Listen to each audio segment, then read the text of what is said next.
Welcome to Ray's Talk Show. This is your virtual big brother, Ray Collazo. Ray's Talk Show helps super talented and service-oriented people find wealth in their voice. Thank you so much for joining us.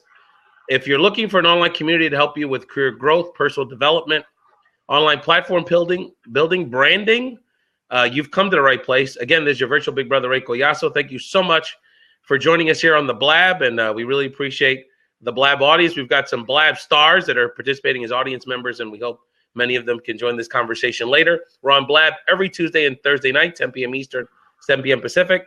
And for the podcast listeners, the Ray's podcast audience, thank you so much for our wonderful podcast listeners. This is episode 202 of our Ray's podcast.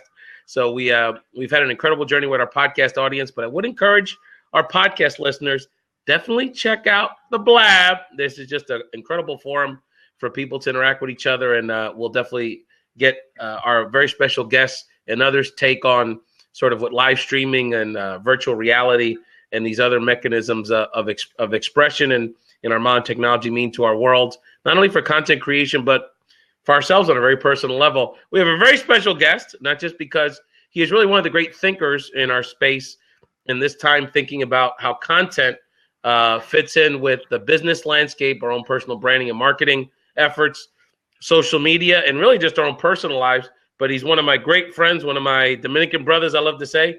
Danilo Rodriguez, welcome to Ray's Talk Show.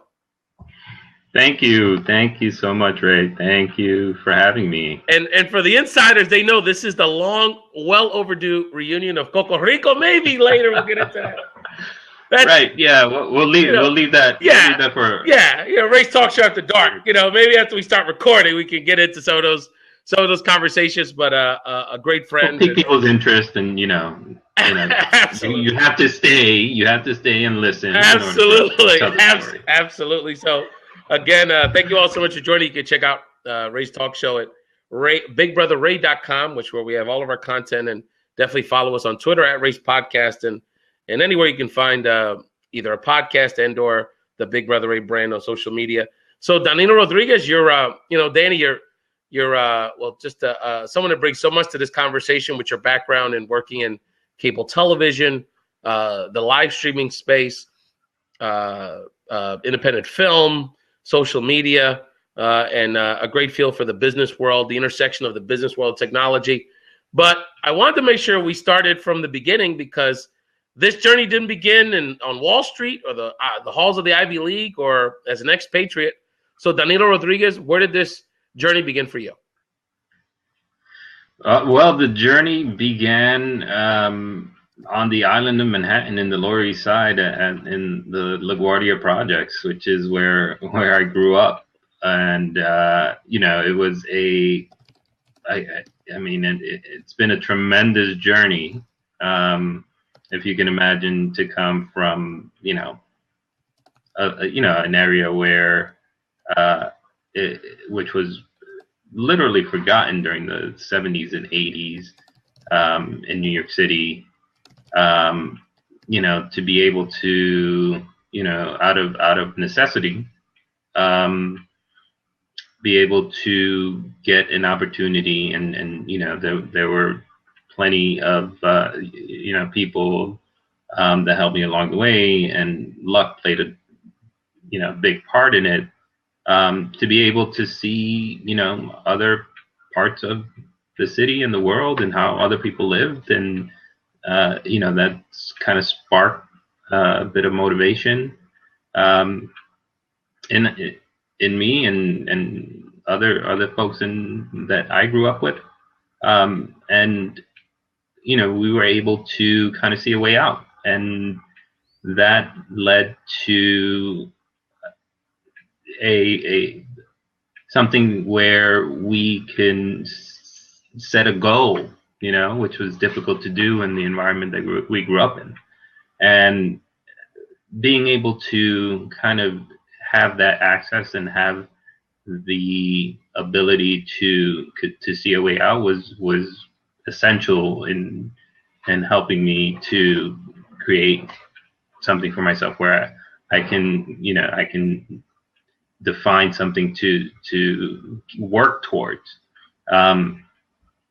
and that story is a, was a long story, and I was able to get help from a particular program called the I Have a Dream program, where it was a program where we were sponsored if we graduated from high school and got accepted to college, where we got a full ride basically from a sponsor. And that for me was the ticket out. So I worked as hard as I could. I set my sights on, Columbia University, because I wasn't going to waste this opportunity. So I was going big. That donor met the wrong kid. I think he was happy to do so. He was, he was like right to the challenge. I know, right? So Danilo, let me ask you this question, because first of all, I don't know if I ever quite knew that part of the story. Interesting, but the one of the things that I always admired about you and continue to admire about you is that, and I knew you when you were 18-year-old kid in the projects and about to enter the Ivy League in college, and throughout the whole journey for you, knowing you for all this time, Wall Street, Ivy League, various different business opportunities. And, you never seemed overwhelmed by any of it. You always kept a very even keel, even though on the surface, it would seem like a very overwhelming for your average person that came from your background. And, in other conversations, we can dive more into this. And I think the audience would appreciate more to hear about it. But I mean, when you're talking about the projects, Lower East Side, it is what you would imagine it to be. I mean, Danny's story really should be made a film one day, with the immense grandeur of New York literally in the background there. So how do you feel like you handled it? I always wanted to ask you that. How come you always seem up for the next challenge? That's a great question, and something that that I ask myself time and time again, which is, why do I keep doing this? Why am I not comfortable with where I am, and why do I want to do more? For me, is like, I got out. Everything is gravy. I graduated. I went to college, and that's not supposed to happen. Getting out of high school, was tough enough, in the environment that I grew up in. So I look at everything else as, as gravy, and I'm going to see how far I can take it. And I think that for me is very freeing. That for me is also very comforting, in that even if I fall short of my goals, you know what? I've gotten to, it's like Drake, started from the bottom. I didn't start from the bottom. I started from underground, like 20 feet under. You know what I'm saying? And it's just taught me to sort of appreciate what you have and be grateful for the opportunities that come your way, and to be able to take advantage of those opportunities when they do present themselves, and to be able to identify those opportunities when they come. That I think those were really, really key lessons for me during my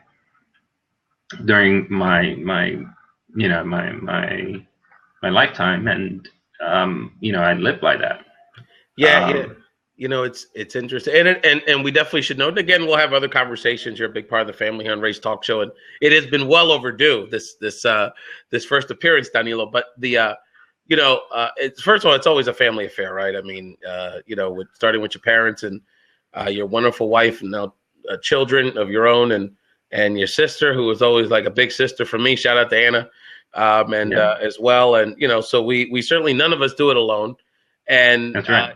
On some level, you can get into what they call the imposter syndrome. And I remember, part of what helped me, particularly in the early days when we were in college and in that part of our lives, was that the more I sort of moved up in the strata of society, the sort of less impressed I was. Once I started having classmates in those settings, I thought, well, these people aren't any smarter than the folks I grew up in. And I remember the moment where I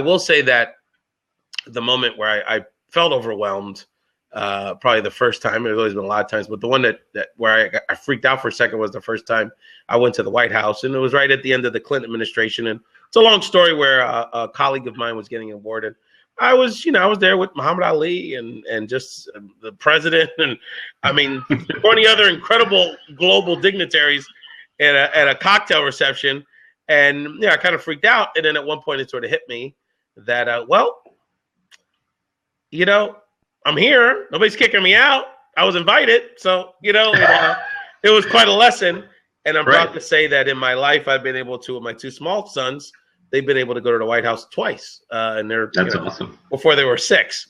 And I remind them of that all the time. I said, remember, now the MLK Day and President's Day's coming up. If it comes up in class, you may want to mention, that you've stepped into the building a couple times. So, Queen, Mr. McNamee, thank you so much. Our Blab audience, Marlo, feel free to jump into the chairs if you have any questions for Danilo Rodriguez on virtual reality. And so, as we get into this virtual reality conversation, Danilo, I did want to ask you, again, with your resume and your credentials, as my mother would say, Danilo has more degrees than a thermometer. You could really do anything, literally. But you really have chosen this content, the nexus of business and technology and content creation in the media. So what part of your journey led to this path and this fascination with the content world? I think it was just being a tuba player since the 4th grade. I had a wonderful music teacher. Miss White, I'll never forget her. One day she told me, come to my class at 8:30 in the morning before school started, and we're going to learn how to play music. And that experience for me, to get that personal attention, which in an environment where you have 30, 40 kids in a class, doesn't happen very much, for me was key. And the way that the music made me feel, and the way that playing an instrument, albeit a tuba, can you imagine a 4th grader playing instrument 3/4 of his size? Regardless, it to me kind of showed me that there is something out there that makes people feel things. And these emotions come from various sources. And the way that other people manipulate these sources can make you feel ecstatic, can make you feel depressed. It can make you feel very different ways. And that intrigued me. I think that stayed with me for a very, very long time. I think the foundation was music, and then as I got older, I had an interest in the visual form, and that led me to after business school go into cable television, and then also independent film, and just kind of seeing how people use these different mediums to get people to have a certain emotional reaction to the content that was being provided was very, very appealing to me. And the digital space is, again, just another new medium where people can sort of explore that. And, just a few years ago, I read this book called Understanding Media by Marshall McLuhan, who's a big media theorist. And, he was famous. It's a shame that he's a bit forgotten now, but this is a guy that wrote this book in 1964 and predicted virtually everything that's happening right now. And he postulated that, media is just, us as people wanting to extend ourselves outside of our body. Right now we are we are contained in this physical form, right? And this is good. This is a little bit esoteric, and I apologize for that, but we are contained in our bodies. And what we want to do is get ourselves out there using the different tools that we have available to us, right? And it's not necessarily technology in terms of, silicone wafers and, transistors. It's as easy as our eyeglasses, which is an extension of our eyes, right? A camera is an extension of our eyes because we can zoom in and take a picture of something that's 400 yards away. It's a bicycle. It's an extension of our foot because we can move faster and we can get to different places, quicker. It's now that we have, and this is the big thing. He sort of talks about this electronic medium, which eventually became the internet. And he's like, that's the final frontier of us extending ourselves because it's instantaneous. And he was kind of at the time, I think, referring more to television and to the telephone and to radio and to things that existed, technology that existed at the time. But the internet really is that instantaneous, called it the central nervous system, right, of our extension, right? And we're sort of just out there. And right now we're out here, right? Instantaneously, you're in South Jersey, I'm in New York. We got people from all over the country, all over the world, listening to us right now. And we appreciate everyone listening. Right? We have 3 different continents represented just in the Immediate Blab audience, and we appreciate all of them joining us. Yeah, and, that's right. I'm looking at the map right now. Yeah, it's pretty. Although I'm technically not in the Middle East, but yeah. Oh, it's technicalities. No, we appreciate everyone joining the Blab. Again, this is your virtual big brother Ray Collazo, Race Talk Show. We're talking to content expert. And really, Danilo Rodriguez, a great thinker, and that helps us think about how the intersection of technology and content is impacting business, marketing, and our own personal lives. And we're gonna ask Danilo about his thoughts on kind of where virtual reality is heading us. Again, you can check out Ray's Talk Show every Tuesday and Thursday night, 10 p.m. Eastern, 7 p.m. Pacific, and check out Ray's the podcast version of the show and additional content at BigBrotherRay.com. So Danilo, virtual reality, it is supposedly what's going to be the thing in 2016. There's some of us that are, talking about live streaming. There's a lot of intersections. It's a really exciting time. It also does speak to some people's concerns about technology in terms of, does it further penetrate our personal lives and how it impacts us as individuals? So I wanted you to get on the show to help us think about this and understand sort of what's coming up and how we how it not only is going to impact our content consumption, how it's going to impact business, social media, and our personal lives. And we encourage people to jump on the show. The seats are open. We want to make sure everyone has an opportunity to ask our content expert, Danilo Rodriguez, their own questions, be part of this conversation. For full disclosure, I'm not a tech head, so I'll be learning as much as anyone in this conversation, but I definitely am interested in how, particularly as a content creator, what virtual reality is going to mean to me and to our community here on Blab and our live streaming content and the content that we produce here as part of the Big Brother Ray community. So Danilo, start with a dummy like me from the beginning. So help us understand, what is virtual reality?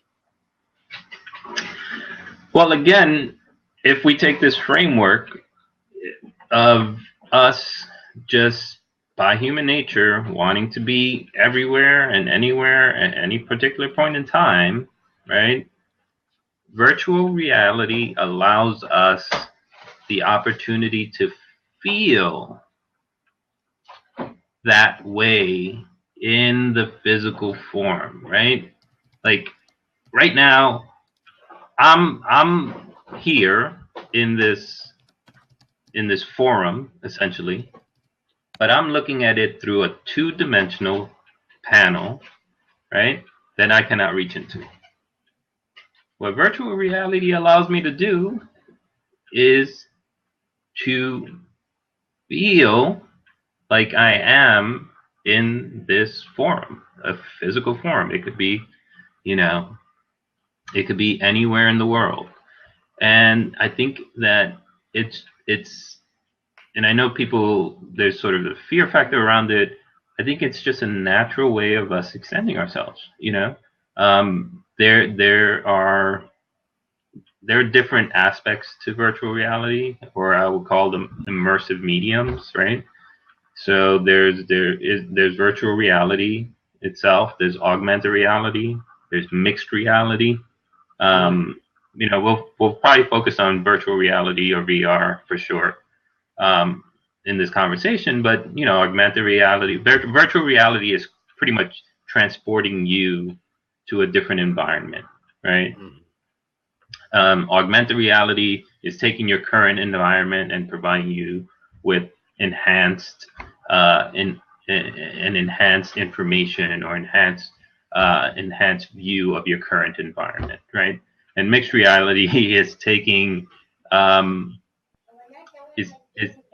is taking the you got the boys coming in. It's okay. Keep going. He's got to find. And then mixed reality is taking those elements of augmented reality and manipulating them in some fashion, right? Okay. So, for instance, Canon has this mixed reality thing called Emrio, where it's kind of like a virtual reality headset you put on, and then you can, take if you're a car designer, take a car that's put in front of you in a technological way and turn it and look at different components and see how it would run.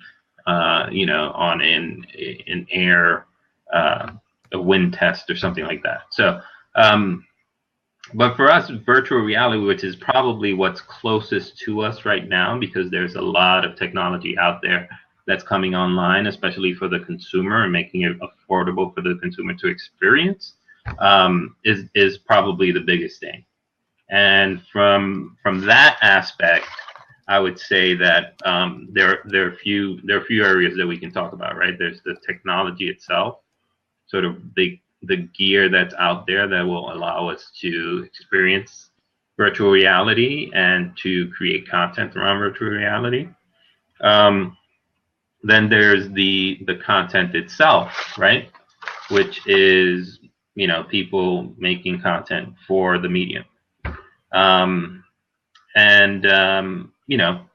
I think those are the main areas. I'm just looking at my notes just to make sure that there isn't anything that I missed. Okay, and but we can delve deeper into those things. Absolutely, and I know again I'm encouraging. We have a lot of people. Mr. Phoenix is in the building. One of our many friends here on the Blab community. Feel free for any. I know we have some people that are definitely familiar with. Someone's commenting on some of the price points here of some of these products. But Danilo got a lot of great information. So why don't we go from there? I'll transition into this. I think this is the $600 thing that you're talking about. Okay. So help us, Danilo, with So now going into 2016, we now have all the big players that are either have released or have announced coming releases of products and products that are going to put them in the game. Big players: Facebook, Google, Samsung. So talk to us about what's coming out, and give us a sense of the kind of different options that we're looking at and the different types of experiences that we're about to experience. Sure. So I will focus, Michael, on the more affordable options right now. So there are different. So in terms of gear, right, there are different experiences that consumers have available, right? The most accessible, I would say, is Google has come out with basically literally a cardboard box. Oh, I'm sorry. I didn't mean to put that. I'm not plugging myself. I didn't mean to put that. I was trying to transition out. So, Google has this cardboard that's literally a cardboard box that's a virtual reality conduit. And, I have a physical one here. It's literally a cardboard box with these two lenses, and it's really simple to use. You can kind of open it up. You kind of form your viewing. It's sort of like a remember back in the days we had our Viewmasters. Mm-hmm.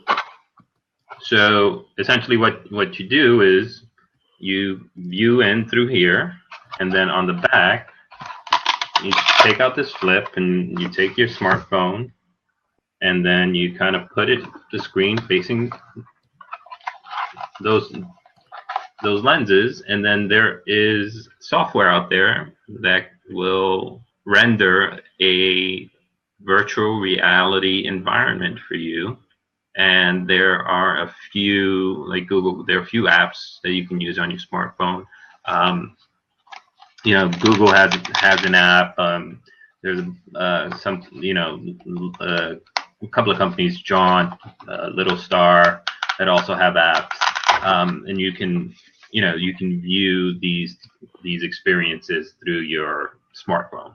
Michael, really quickly, Danilo, Michael Murray has a comment here, and he's babysitting, but he would jump on. But we appreciate your active participation, Michael. Google Jump videos on YouTube are amazing, but only native Android right now. So, and then Real TLN, my homie, Mr. Phoenix, Google Stories on iOS is beautiful.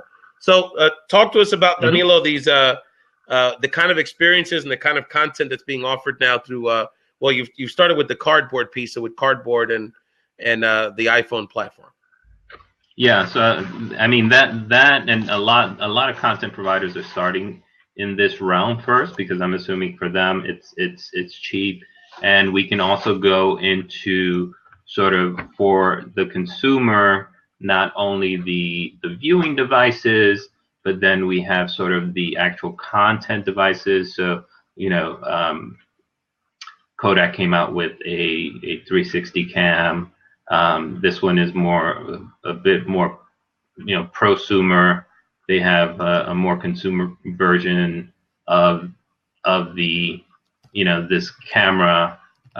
There's a company called 360 Fly that, does the same thing. It has this camera where you can capture video. So you have, at a very, very low cost, and this particular one is this 360 Fly one is about $400. Very, very accessible to the consumer. So,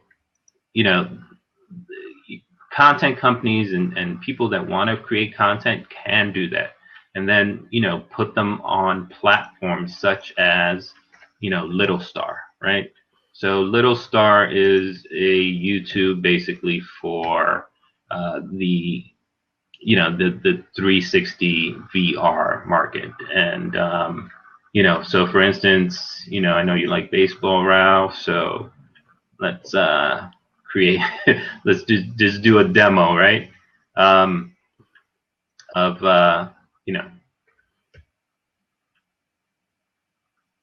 this right here.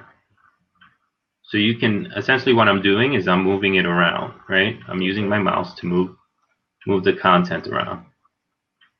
You probably saw a glimpse of my daughter there. Absolutely, the real star, the real celebrity. Exactly. So this is the 360 video, right? So I'm moving this camera around. This is me moving the view that I want myself. So it's a little buffering, but you can see that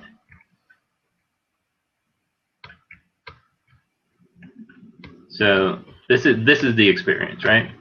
And when you put on these glasses, you're immersing yourself in there. Okay. So let me ask you a question, and we'll get to Carlos Phoenix in a second.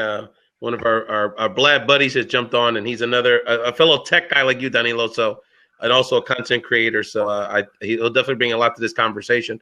But so Danilo, so when I'm hearing the buzz about 360 technology, 360 video cameras, I know Facebook obviously has, gotten heavily engaged in this. Is that a synonym, or is that part of the technology that's part of virtual? So help me understand, how the quote unquote 360 technology and tools is incorporated with virtual reality. Is it the same thing, or what's the nuance there that I may be missing? Yeah, I mean, I think it's an aspect of it. If you again go back to the framework that we're using, let's assuming that we're agreeing on this framework, which is immersing yourself in an environment and sort of extending yourself into a different place, even though you physically are in wherever you are. This is an aspect of that, right? So you're taking yourself to, in this case, Kansas City, right? Checking out the Kansas City baseball field from the top of the crown, right? How many people can actually do that, right? And you're taking yourself there basically for free. You don't have to fly yourself out. You don't have to, rent a cherry picker to get up there. You don't need permission from the baseball team to do this, right?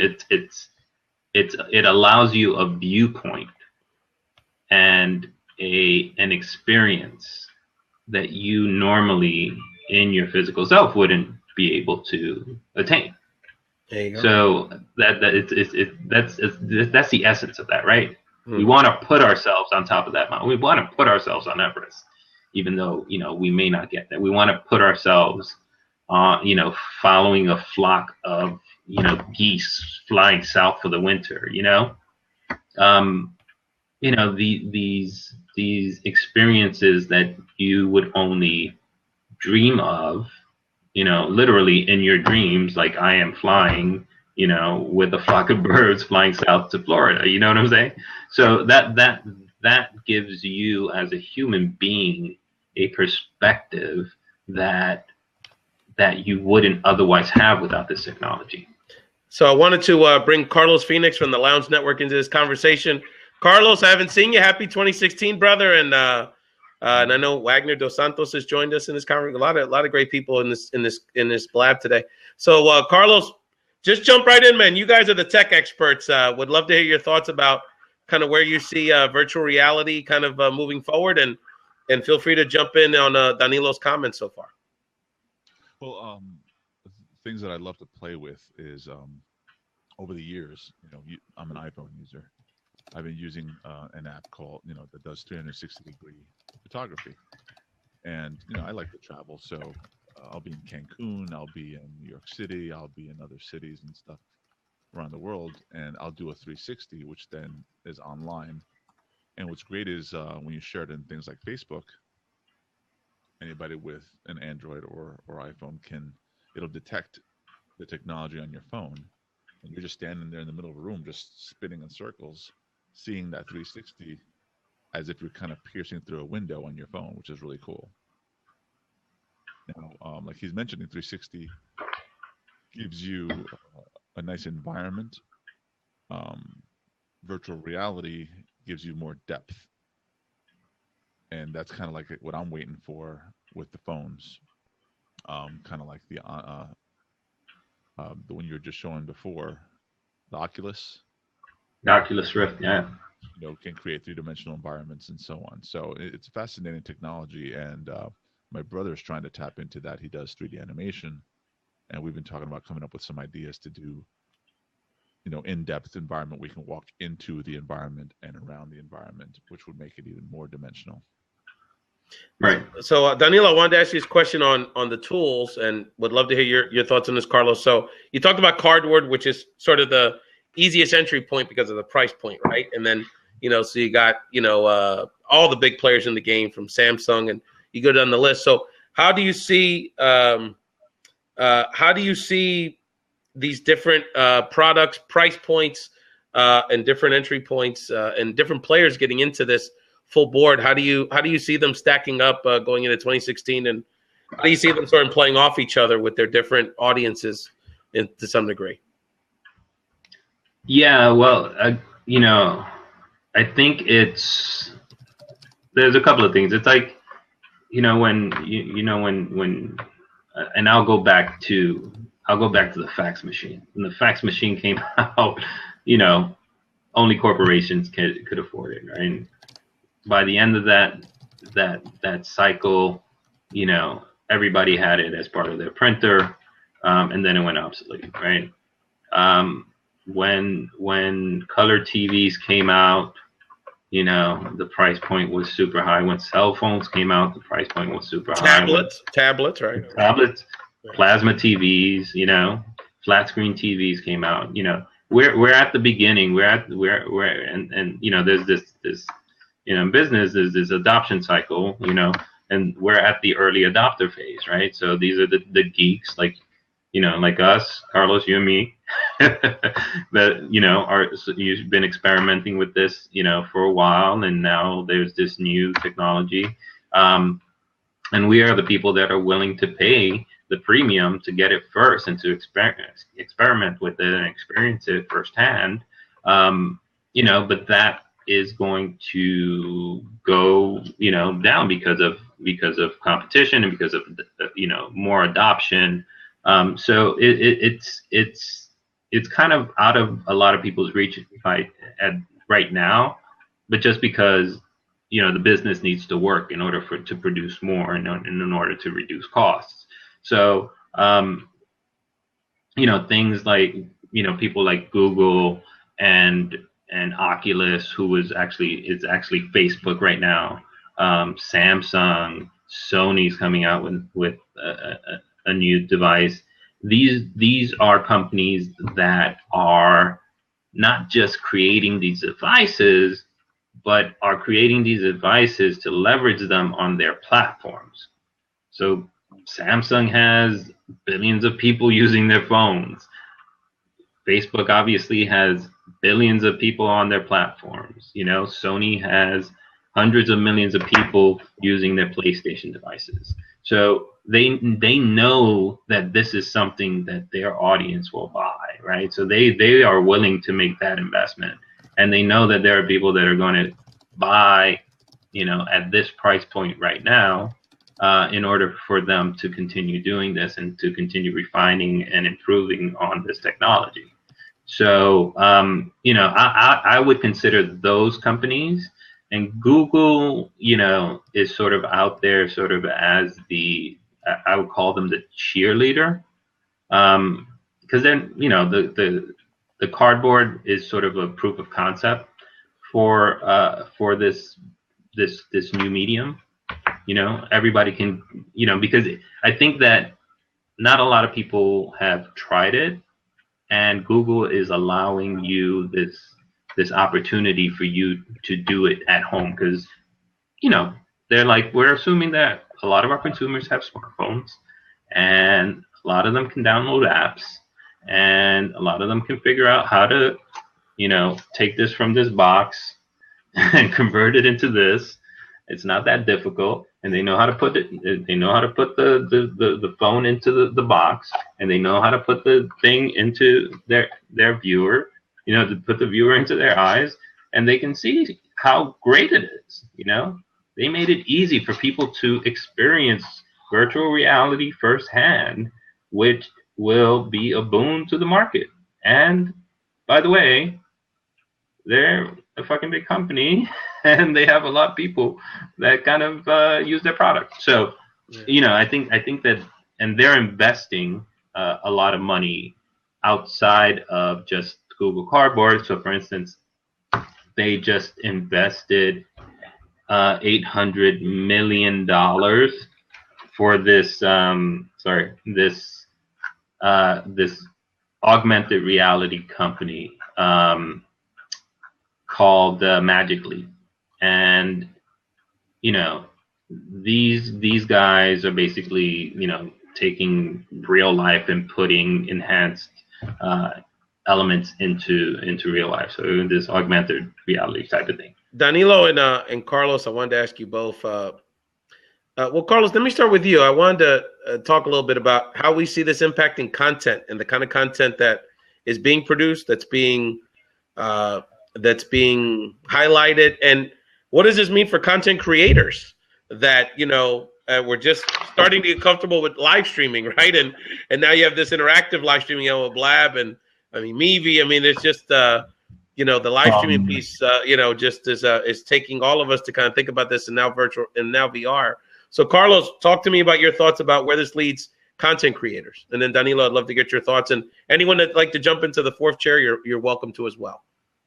Well, so there's a couple of things to look at. So virtual reality and the concepts of virtual reality have been around for a long time now, probably about 15 to 20 years, if not longer.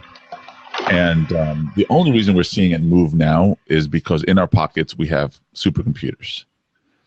So, we have quad-core and octa-core processors in our pocket. And the people who've been working on virtual reality for so long finally have the ability of processing what it takes to render that technology. Now, that being said, the simplest versions of that technology is what's going to be coming to our pockets first. And that's where the cardboard comes in, and that's where, there's a couple of smartphones that came out with 3D stuff, and Nintendo 64 had the ability to kind of do a screen that if you just looked at the right angle, it was in 3D. And so all those kind of things come into play. In terms of content, like I mentioned before, Google Stories, which is an iOS app, had short films in full 360 degree, but you're running down the hallways of a subway, this monster alien creature's running after you, and it's all actual, it's film. It's not 3D animation, but the whole time they're running into a subway train and having this dragon chase after them or whatever it is, you're able to 360 it and see what it would look like if you were one of the characters running with them. Phenomenal. And then there's the other app I mentioned, and I see news media using it. And so they're out in Pakistan and telling these stories of children who are victims. And you're able to be in Africa who are also, there was a news coverage that was talking about the children in these disaster areas. And you're there in the middle of a swamp on a little canoe with this kid that survived with his grandmother after his family got slaughtered. And you're able to kind of feel that environment. What was great on top of virtual reality, what made it really impressive was the augmented audio also. So what they did was, as you're turning your head, whether you're using the Oculus cardboard, or if you're just seeing the screen, if you have your headphones on, as you're spinning around, you're hearing the environment spinning with you. Really kind of puts you in that environment, even if you're just sitting in a boat. And what they're also being creative with is if somebody's speaking a foreign language, the closed captioning is being shown in different directions so that if you're spinning around, you still can read and stay up to date with what's going on. So they're very creative in that. Nikon is coming out with their 360 camera, where it's a number of lenses in the back and the front and so on, so that you can create this content as well. And then you have the GoPro, super expensive multi-camera device. You don't need all that. Get the Nikon and start creating content. Go to these events that you were able to, go to these events and parades and theme parks and totally just envelop us as the content watchers in those atmospheres that you're involved with. And so, yeah, I mean, think about it. Right now, the Periscope Summit is out there, and imagine being able to just sit here and watch it in 360 and just be like, wow, like I was there. Those are the kind of things that that would really help us enjoy things that are happening all around the world simultaneously. Imagine being able to see New Year's Day in different countries and be able to just spin around and see all the people and the excitement and all that type of stuff. The 360 alone is not that compelling, although it depends. It has to be 3D.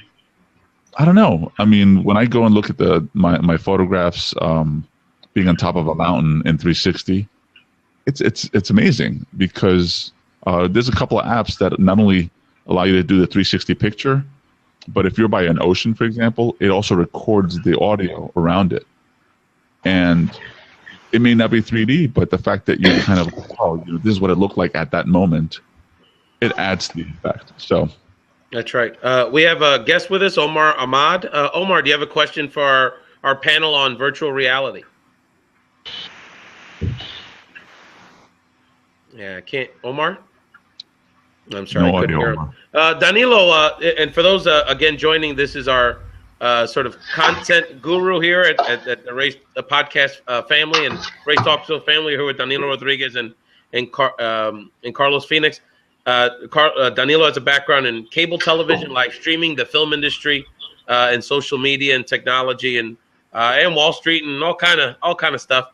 So Danilo's got a great perspective on where virtual reality fits in our world, particularly from a content perspective. So I'm glad we have people on with us. Danilo, Carlos is a music content creator. We have one of our friends from Chicago, Cindy, that does a lot of periscoping in her real estate business. So we've got people that are already using technologies for different types of businesses. So it'd be interesting to get their perspectives on it. Yes, Carlos. Just to add to that, now I used to work in the film industry and the television industry for about 20 years before I left it about 15 years ago. And just behind the scenes stuff in the film industry will be phenomenal in 360. Yeah. What the sets look like and stuff, because that's how I got fascinated and got into film, is just to know what was happening behind the scenes, and then I ended up being able to do it. Absolutely. Absolutely. Things like that would always be fun. Danilo, so from a content perspective, how do you see? Well, let's start from the sort of the big boy side. I mean, how do you see virtual reality impacting the film industry, the mainstream television industry? Then we can get into social media and the smaller, the rest of us out here. But how do you see it impacting the big boys moving forward? Another great question. Sorry, it's Ray's talk show, dog. I mean, this ain't basic cable. We get with it. Yeah, I know. Well, you also sent them to me ahead of time, so it helps. But check it out. I mean, it's funny that you asked about the big guys first, right? Because the big guys kind of look at everything through their filter, right? And it's either television, print, or radio, and they're going to do everything the way that they know how to do it, right? Because they're going to say, oh, we can do 3D with, reality TV show stars, and, the New York Times has done a VR app. And, they're trying to tell compelling stories and in-depth stories and trying to make you, but they're using it through the medium of the New York Times, right? So how do you, is that a reality thing, no, Carlos? That's the, I'm sorry. Yes. That's the New York Times called. Oh, yes. List. Right. And it's phenomenal. Right. Go ahead, I'm sorry.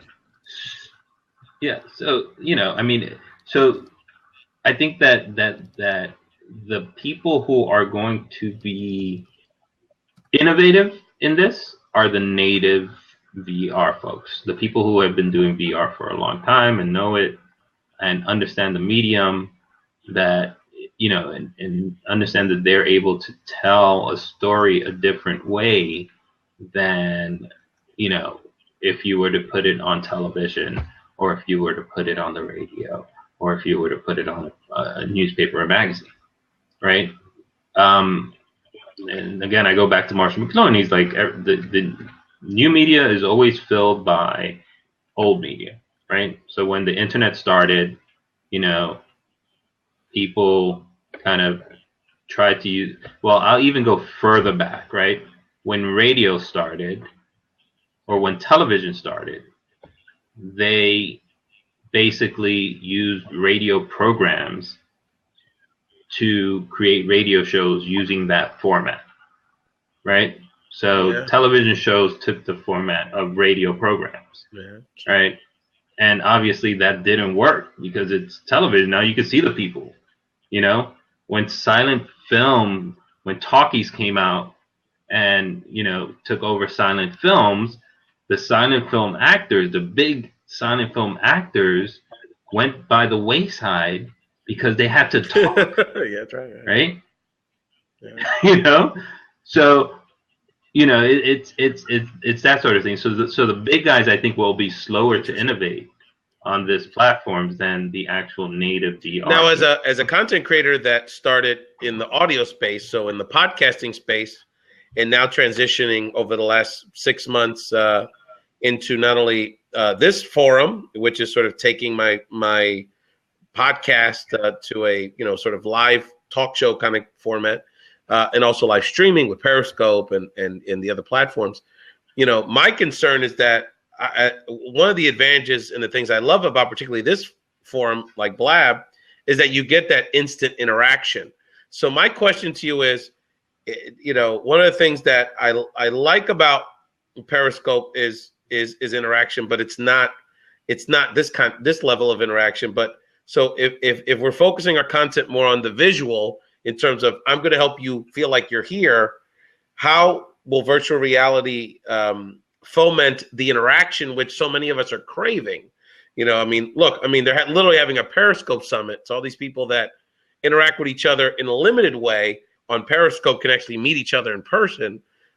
So how will virtual reality foment the best of platforms like Blab, which engage, which maintain that interactivity, which in some of these platforms is sort of the missing piece? And where I found at times frustrating with podcasting is you do it and whoever's on the show interacts, but then you're not getting that kind of feedback, the way instantaneous feedback from your audience members, the way you do on like a Blab, for example. Yeah, I mean, it's interesting. I think Periscope and Blab are two completely different things. Just like Twitter and Facebook are two completely different things, right? Periscope is showing you a viewpoint, a very narrow viewpoint, from the perspective of a person that wants to show you that viewpoint, right?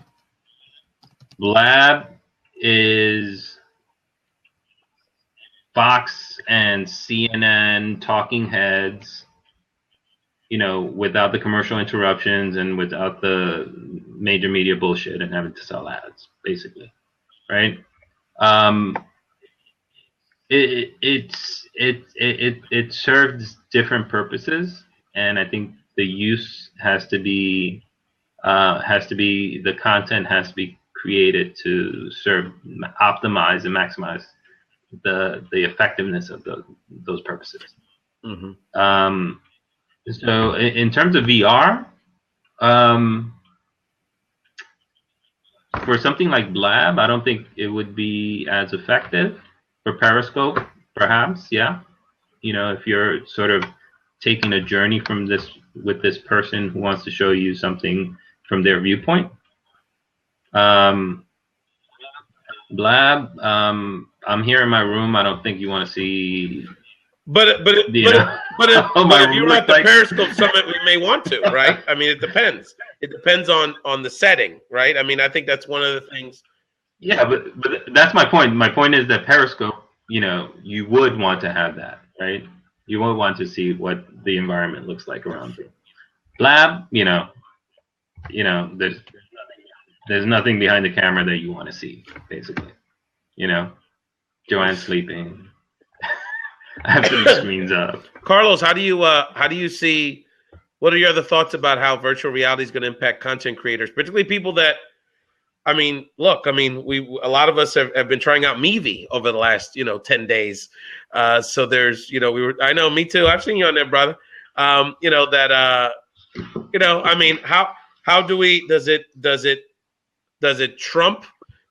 Pardon the lousy pun there, unintentional. Does it trump the live streaming world, and people are going to automatically go to the virtual reality piece? I mean, where does it fall into play for content creators? All right, let's first connect to the social media part. So in social media, it is definitely the way Facebook and Twitter want to make money. What does that mean? So social media wants to kind of become part of the content environment. If you look at Facebook, they already started with news. So you have news feeds popping up as part of your timeline. Encompassing that is video. Then it graduated to live streaming, Facebook Live, and they clearly know that they want to be involved in the 360 or the virtual reality environment because they bought Oculus.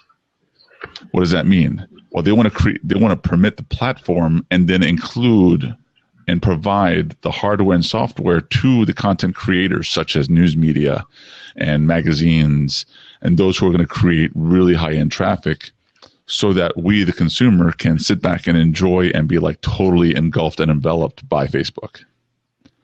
And what does that mean? So, for example, the other day I was on Blab and I live streamed part of what The Verge was broadcasting from Facebook Live, which was basically things that were happening in the car show in Detroit. Yeah. Well, so let's say, for example, the new Nikon 360 camera had HDMI or whatever cable to connect to either a smartphone or whatever to broadcast direct. And you're there in the Facebook Live, and you throw on your Oculus, and now you're inside of the Detroit Car Show because The Verge is broadcasting that. You know, it's not about us, the little guy. It's about the bigger corporations and making the new updated live streaming, social media, television content, because TV will go away. We know that. This is, the graduation. These are the incremental, predictable steps that all these media companies are going for. Why? Because we can't afford it yet. So they're going to jump over us. Yeah. I don't know if TV or radio or print or anything is ever going to go away. It will attenuate. What I mean by that is, right? Paying for a cable bill, just to have another separate line, it's all going to merge into the internet. So I'm not talking about the channel. Yeah, I'm not talking about the channels. Yeah. HBO, Showtime already proved that they now have separated, so they want you to buy directly from them, and they can stream to the internet, and you have the same content. Plus, you have the same video on demand options that you had when you were paying for cable. So all the channels will do that. And once all the channels do that, cable really has no way of making money. And then things like, what is it? Sling, which is an introduction to having cable on the internet only, if you're familiar with Sling at all, which is owned by Dish. You now have ESPN, ESPN2, AMC, CNN, those channels in a package, HBO, $20. Netflix, and that's just their way of experimenting, saying, hey, look, guys, to get all these other companies, you already have the internet, we'll be the first. Come to us, because in time, we're going to add all these extra channels, and then next thing you know, you just... So I cut my cable cord because of that. And we're cutting the cord and we're unbundling.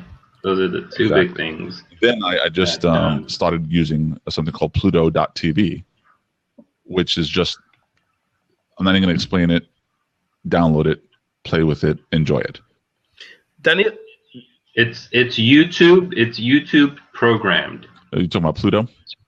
So Pluto. What does that mean? It's YouTube.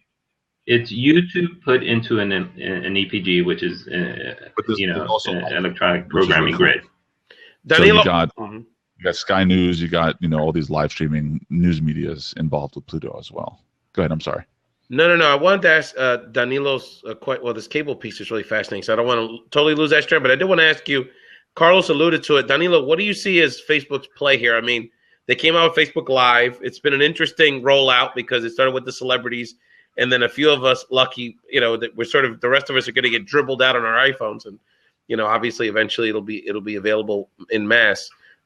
What do you see as their play here with the introduction of Facebook Live, with Oculus sort of as a sort of on the come here?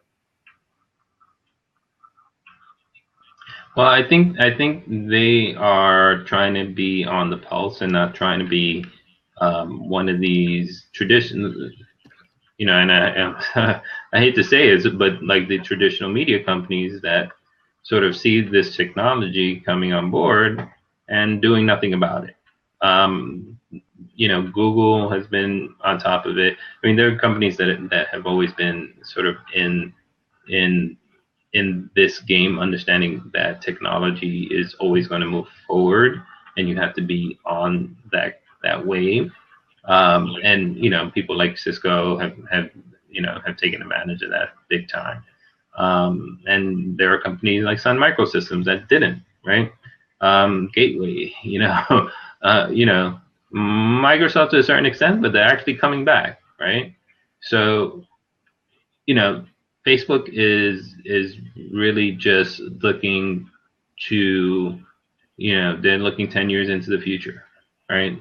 As is Google, as is all these other tech companies. So, it's a matter of survival, I think, for a lot of these companies. That's why, they bought, Facebook, they bought Instagram. They bought, these platforms which would potentially be competitors to them.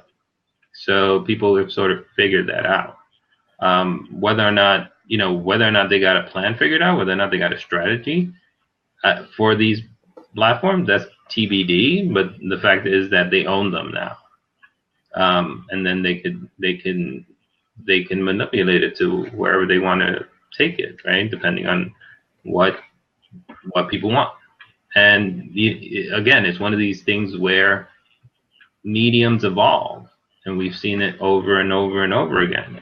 We go and we start from the auditory voice, so people speaking these stories, right, to being able to print them on Sanskrit, to being able to create the Gutenberg press, to then take it to the phonograph, to the visual form. Over and over and over again, we see communication and content continuously evolving, right? And it's a matter of us trying to get a message across to somebody else or to a group of people. It's all human based. It's not technology, it's people. So, so companies need to understand that, and they have to give people what people want is to be able to tell people about themselves, about who they are, about what they stand for, about, why they exist. Everybody wants to have a purpose, and everybody wants to associate with a group of people. And technology allows for that on a global scale. Carlos, and then we'll get to our audience question. Yes, Carlos. Sorry. Yes. So please jump in, brother. Here's the addition to all this. Now, some of you who are not geeky like I am may not realize, but Samsung, for example, does clothing lines. And they don't release the clothing line here, but there's technology in these clothing lines. For example, they have a belt that will detect when you are eating too much, and it'll send a signal to your phone to say, hey, you may want to loosen the belt. Things of that nature. Now, why do I bring this up? Okay, so right now, whoever owns the technology will own the content. And we're hoping that there's enough companies get involved in the creation of the technology so that it's not owned by just Facebook, for example. That being said, when we start now having technology entering our clothing, we're now entering another realm of what this virtual reality is intended to do. For example, now you start to physically feel the touch of the environment, the wind blowing. If somebody is tapping another character in the window in a movie, and you're watching it in 3D, for example, and now you feel it on your shoulder because the clothing is now responding. That's generations ahead. I'm kind of jumping ahead in terms of what the technology is, but that's the direction that everything seems to be going in. We have Go ahead. I'm sorry. No. I just wanted to. I'm sorry. Finish your point, Carlos. Yeah. So like Tashida says, convergence and the consistent extension of human senses. We've all heard of smell-o-vision. That might be some time, before that comes into play. But, we're attacking the senses, audio, visual, and eventually touch, and then we'll just continue from there. Yeah, we have a question, and again, for those listening to the podcast, we're here on Blab. We have a question from the audience. One of our dear brothers, Albert Garcia, a big part of the community. He wonders if the gaming world and even the Sims world provides us a model for how we network, how we would potentially network within virtual reality technology. Danilo and then Carlos, you have any thoughts on that? Yeah, I think that they've been doing this for 20 years. The Sims have been doing this for a very long time. Second Life has been doing this for a second life for a very long time. The only difference is that the way you have been experiencing these pieces of content, if you will, has been, as Carlos said before, via a window looking in, right? Which is our panels, our displays, our two-dimensional screens that we have in front of us. Virtual reality is going to put us in there. We're going to be in there. We're going to be in that room. We're going to be, flying in Second Life. We're going to be, in that Call of Duty game or that Halo game or, that 360 video of Everest. We're going to be there. That's the difference. That's the only thing, and then that is going to start at a certain point, and then it's going to be enhanced. And then the evolution will be the enhancement, how real it's going to feel. So that's, yes, I think that those games gave us a glimpse into the future. We were limited by being an outsider looking in, and now we can be an insider. Danilo, how do you think, we talked a little bit about Facebook, and obviously there's some I don't want to say overlap, but definitely some tangential connections between the live streaming world, like the Periscopes and Facebook Live, to virtual reality. How do you see virtual reality impacting the social media landscape in 2016? I think that social media is an interesting thing. It's just an easier way to tell your boy about something without him having to be in the room, right? Or tell a group of people about something without having to be, all together. It's a communication mechanism. And the differences between each of the platforms is sort of the social circles that you have. So Facebook, sort of concentric circles. Facebook is sort of the internal, your core group, and then, Twitter is the world. Basically, it's a megaphone.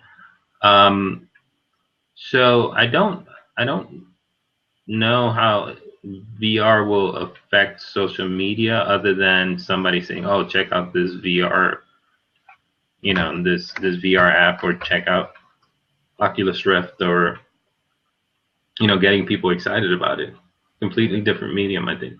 Yeah, Carlos, what do you think in terms of how it'll impact again, maybe even how content creators market their content potentially through virtual reality? Or what's your thoughts on how it impacts the social media landscape? Well, like I said before, on Facebook, for example, I'm sure they're going to focus on the bigger companies and how they interact with us social media wise. And those, the way the news media will use it, or other bigger companies, advertisers will use it, will then define how eventually, as the technology lessens in cost, we'll then be able to use it as well, whether it's to promote our businesses or just interact with mom and dad and show how the grandkids look in the middle of your messy house. That's up to us. Now in 2016, I think, of course, it's going to start coming out with the bigger companies before we even get access to it. But because we're being exposed to it in 2016, I think it's going to be the bigger companies through companies like Facebook and Google. Google already releasing short stories and everything through apps, and it's begun. Now, in terms of conversational, that I don't know because I don't know how well it'll play. But events, I think that'll be huge. Concerts, some of the more obvious sporting events, that type of stuff, and then making it shareable. So there'll be apps and stuff like that that'll try and make it as super friendly as possible, like the current 360 apps that are available. But for video, it takes a little bit more, and to make it 3D, it takes also a little bit more. So it'll be maybe 2017 for us to see it really heavy. Yeah, we have a couple of. Just wanted to comment really quickly, Danilo. We have a couple of realtors that are joining us here on the Blab, and we really appreciate everyone that's been hanging with us. They've been really fascinated by this conversation, and from our folks in the business community, Cindy and Curtis, they comment that Curtis comments that as a real estate agent, he really wants to see how touring homes virtually and using the technology to show his homes and products is something he's really interested in. Danilo, any other thoughts about how it impacts any business sectors in particular you think that are notable? Yeah, I was seeing the adult film industry on the notes. Yeah, one of these nutheads made a comment about that. Carlos in his extensive research happened to also read that article, so because he's such so diligent. It was video. It was video based. Yeah. Yeah, the Verge. I've seen that also. Showed it. Yeah. It's true. It's true. Very thorough, Carlos. Really committed to your craft. Well, to give you the details, what ends up happening is, you wear goggles and you see it in a perspective from the guy's head down. Oh my goodness! Wow. And then there's other elements. Yes. Yeah. We could it's a bit bizarre. Yeah. I can only fathom. But I mean, I think I think VR is going to be about experiences, right? It's all about experiences. It's all about putting yourself there, right? As Curtis mentioned, putting yourself in the house you want to buy. And really, if it's, if you're trying to move to California, you can't get to the open house on Sunday, going and putting on your Oculus Rift or your Google Cardboard and checking it out as real an experience as you can, trying to be on stage with, with Kanye during his concert. Right. Those experiences you can't really replicate in real life for the most part. Right. And it's giving a sense of exclusivity to people, which is something that people covet, just in terms of our nature.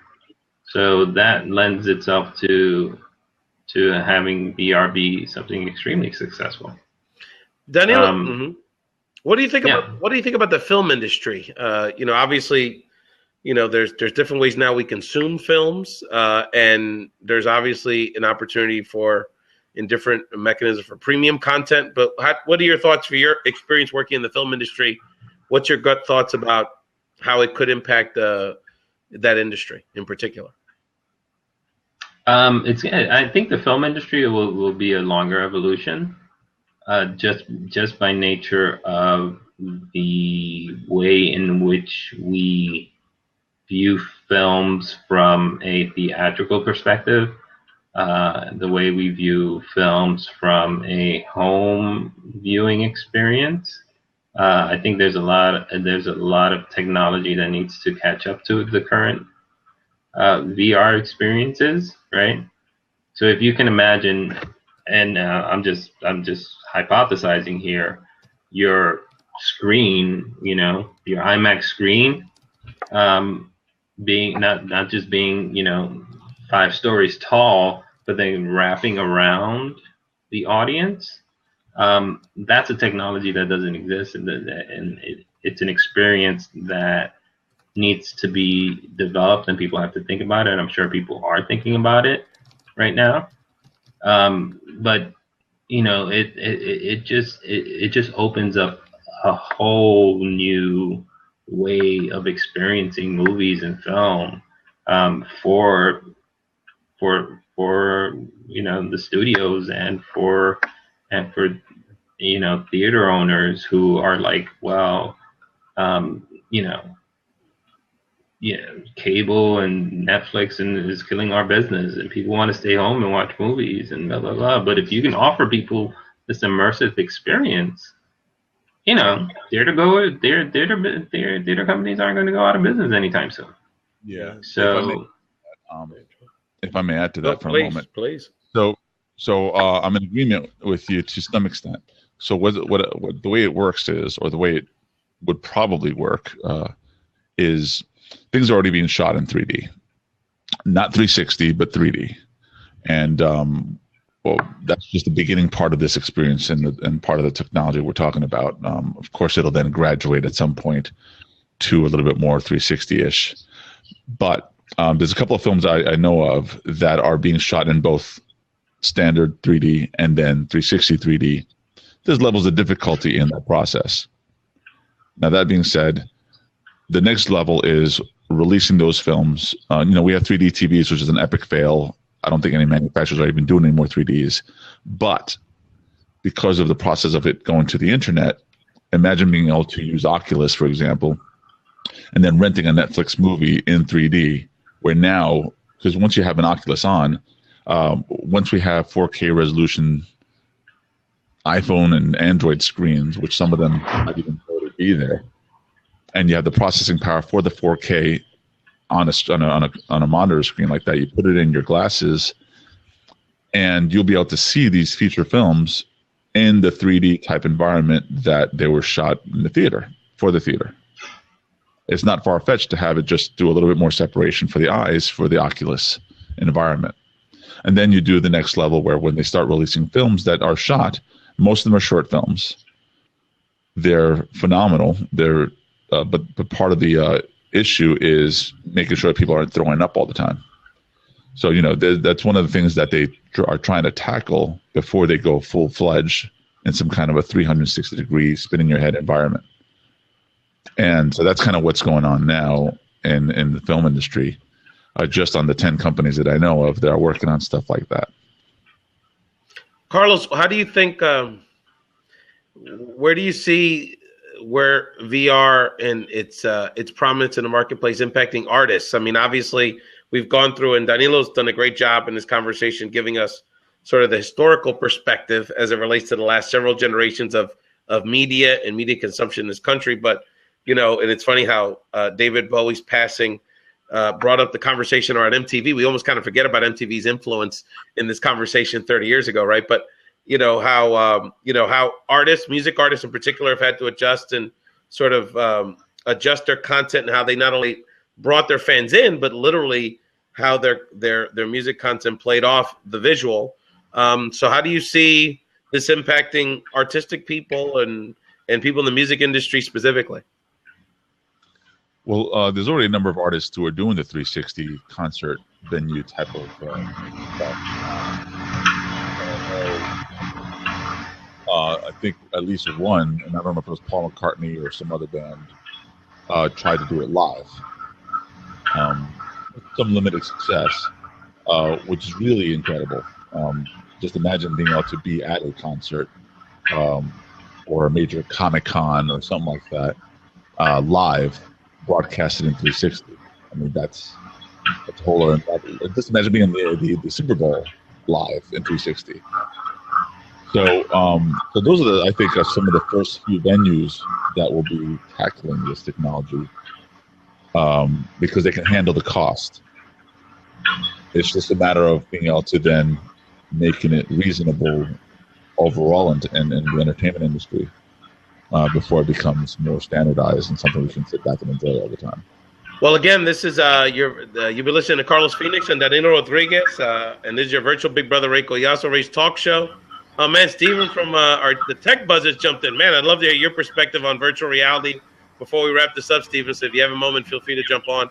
But we've been talking to particularly our very special guest. Well, Carlos is always a big part of the family, but our first guest today, Danilo Rodriguez, who's got a lot of ideas and has had an extensive amount of experience in the media world through all different platforms. He's been giving us our thoughts on the intersection of virtual reality and how it fits in with content creation, social media, and really how it's going to impact our experiences this year moving on. And Danilo in particular, I've been really impressed by you. I mean, I think the word talkies came out of this conversation. I mean, you really gave us a great historical perspective, and also early in the show heard about his incredible personal journey from literally from the projects to Wall Street and really in the independent film industry, cable industry, and it's really given us a great perspective on this. As we wrap this up, and again, if anyone would like to jump in and ask any final questions, you're more than welcome to. And again, this is Ray's Talk Show. Have had a lot of great people just watching, just big people that are a big part of the Blab community. Danilo, as we wrap this up, any final thoughts about what to expect out of 2016 as it relates to virtual reality? And do you have any predictions or any other insights you'd like to share with us on Ray's Talk Show? Well, it's interesting that we kind of talked about David Bowie at the end, and I transitioned to this clip, and there was this article that talked about, this is him in 1999 talking about how the internet was going to just change everything. So I don't know if you can hear the audio from that, but I could play the clip on what he's saying about this. And mind you, it's 1999. He basically, as an artist, and I think the key here is that the artist will always be at the forefront of technology and understanding the implications of technology. And that's why, I always would look to artists to see how they're using different mediums in order to express themselves. Because at the end of the day, that's their job, right? Their job is to be able to express something everybody else is feeling but can't express, and they're doing it on their behalf. So these technologies just provide another way of doing that. Danilo, excellent thoughts. And Carlos, any final thoughts about virtual reality in this conversation? No, just looking forward to it. Yeah, no, really. It's a lot of fun, and again, we're really going to rely on Danilo to keep us posted on again. It's very fascinating, the intersection between the modern technology and how it impacts content consumers and content creators. And I know in the Blab community, that's always top of mind. I mean, Danilo, and I know I was so excited to be the one that told you about Mevi, you being the tech guy and me having something to share on that. But, it was so funny. I think it was 2 weeks ago where the founders of Mevi, and it literally started I think 2 Mondays ago, 10 days ago, were on Blab and interacting with us. And I know Robert C. Sturt, and there was so many people that are part of this conversation, getting feedback and trying to figure out how this fit in, right? And what was unique about it or how it would impact. And it got all us thinking about kind of how we would all need to rethink about how we present our content, the kind of content that we're creating. So it's a continual challenge, but at the same time, it's a lot of fun, and it's pushing all of us to think about not only, again, how we present our content, what kind of content we present, but how I think about it, and why I really appreciate the Blab technology is how we interact with each other, and how it gives us tools to sort of not only share, but to get that two-way communication going. So I find it fascinating, and we're going to continue to have you on here, Danilo, because you really are go-to with this intersection of technology, business, commerce, and as well as ultimately how we're relating to each other. So Danilo, any final thoughts? And again, let people know where they can find you in social media to continue the conversation about virtual reality and these intersections we've discussed here today on Ray's Talk Show. Yeah, well, I'll put up my lower third again. You can find me at DRODRIG1 and at DaniloRodriguez.com. Any questions, I'll be happy to answer any messages, and if I would be honored to be on your blab again. This was fun. Well, Danilo, I think the text you're going to get in about 90 seconds is going to be an encouragement for you to start your own blab on this subject and some of these technology issues. But again, always great to see Carlos. We've had a really a who's who. Carlos can attest, a real who's who of blabbers or blab hosts that have come in and out of this conversation. Robert and Kate, one of our Pinterest gurus. Tachita is always our homegirl. One day she'll join the show. Tachita is always joining, and we appreciate her participation as an audience member, but we'd love to have her on. And there's a lot of great people. Of course, Carlos, we really appreciate always your insights, and you're really a tech guru and understand these concepts so well. Thank you again for watching and participating and engaging in Race Talk Show, and for the podcast audience. Thank you again so much for listening to Race Podcast. Check us out at bigbrotherA.com and have a fantastic day.